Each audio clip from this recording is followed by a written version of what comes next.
السلام علیکم ناظرین، تعارف قرآن سیریز میں آج ہم انشاءاللہ سورہ مجادلہ کا تعارف اور مضامین کا خلاصہ آپ کے سامنے رکھیں گے۔ نام، اس سورہ کا نام المجادلہ بھی ہے اور المجادلہ بھی۔ یہ نام اس کی پہلی ہی آیت سے ماخوذ ہے، چونکہ سورہ کے آغاز میں ان خاتون کا ذکر آیا ہے جنہوں نے اپنے شوہر کے زہار کا قضیہ رسول صلی اللہ علیہ وسلم کے سامنے پیش کر کے بار بار اصرار کیا تھا کہ آپ کوئی ایسی صورت بتائیں جس سے ان کی اور ان کے بچوں کی زندگی تباہ ہونے سے بچ جائے، اور اللہ تعالیٰ نے ان کے اصرار کو لفظ مجادلہ سے تعبیر فرمایا، اسی لیے یہی اس سورہ کا نام قرار دیا گیا۔ اس کو اگر مجادلہ پڑھا جائے تو اس کے معنی ہوں گے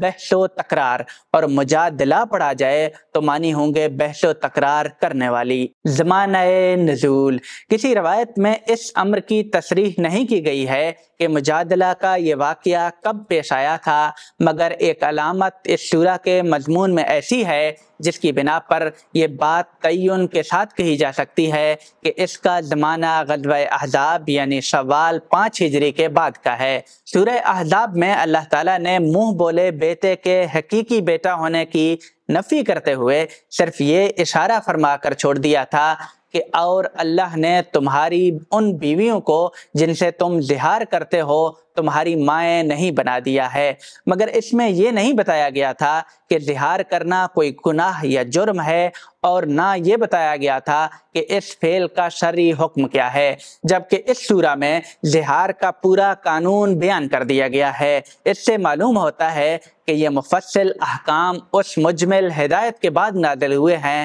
جو سورہ احزاب میں دیے گئے تھے۔ سورہ کا عمود اور سابق سورہ سے تعلق، سابق سورہ کا خاتمہ اہل کتاب کے اس اعتراض کے جواب پر ہوا ہے جو انہوں نے جہاد کے خلاف اٹھایا۔ اس اعتراض سے تعرض کی ضرورت ظاہر ہے کہ اس وجہ سے پیش آئی کہ مخالفین کے یہ اعتراضات منافقین اٹھا لیتے اور پھر ان کو چپکے مسلمانوں کے اندر پھیلانا شروع کر دیتے کہ ان کے عقیدہ کو متزلزل کیا جائے اور ان کے جوش و جہاد کو سرد کیا جائے۔ اس سورہ کے زمانہ نزول میں معلوم ہوتا ہے کہ منافقین کی یہ سرگرمیاں بہت بڑھ گئی تھی۔ یہ صورتحال داعی ہوئی کہ اس خفیہ پراپگنڈے کا سدباب کیا جائے، چنانچہ اس سورہ میں منافقین کو اس طرح کی حرکتوں پر نہایت شدت کے ساتھ گرفت بھی کی گئی، اور اس کے سدباب کے لیے بعض ضروری تدبیریں اختیار کرنے کی بھی مسلمانوں کو ہدایت فرمائی گئی۔ ساتھ ہی ایک نہایت مؤثر عملی مثال سے یہ سبق بھی لوگوں کو دیا گیا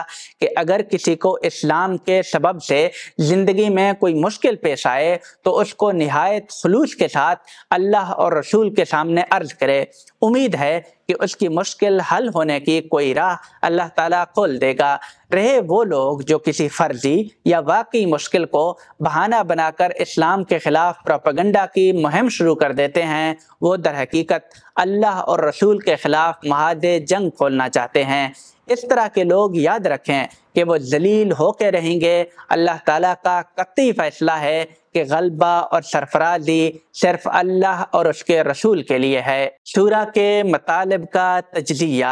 آیات 1 تا 4 ایک مومنہ کے ایک واقعے کا حوالہ جس کو دین کے معاملے میں ایک نہایت سخت مشکل پیش آئی، لیکن اس نے دین سے بدگمان و مایوس ہونے کی بجائے اپنی مشکل نہایت خلوص و اعتماد کے ساتھ اللہ اور رسول کے سامنے پیش کی۔ اللہ تعالیٰ نے اس کی مشکل حل کرنے کی راہ کھول دی اور لوگوں کے سامنے اس کے اس مومنانہ اور شائستہ طریقہ کو بطور مثال پیش کیا کہ دین کے سبب سے کوئی مشکل کسی کو پیش آئے تو اس کے حل کا صحیح طریقہ یہ ہے، نہ کہ وہ جو منافقین نے اختیار کیا ہے کہ شریعت کی جس بات کو اپنے نفس پر گراں محسوس کرتے ہیں اس کو اللہ اور رسول کے خلاف خفیہ معاندانہ پراپگنڈے کا ذریعہ بنا لیتے ہیں۔ آیات 5 تا 8 ان لوگوں سے اظہار بیزاری جو اللہ اور رسول پر اعتماد کرنے کے بجائے دین کے خلاف محاذ آرائی میں سرگرم تھے، برابر دین کے خلاف پروپیگنڈا اور سرگوشیاں کرتے پھرتے،